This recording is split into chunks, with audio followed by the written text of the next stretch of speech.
मुसलमानों को इस्लाम को समझना होगा। मैं डंके की चोट पर कहता हूँ, इस्लाम को पूरा पूरा समझो और पूरे इस्लाम पर अमल करो।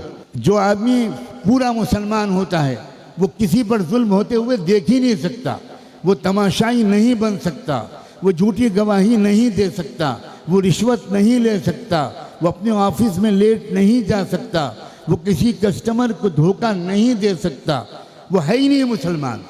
रहमत दो आलम सैयदना मुहम्मदुर रसूलुल्लाह सल्लल्लाहु अलैहि वसल्लम ने सख्त लफ्ज़ों में फरमाया, मन गशना फलैसा मिन्ना, जिसने ज़रा सा भी धोखा दिया उसका हमसे कोई ताल्लुक़ नहीं।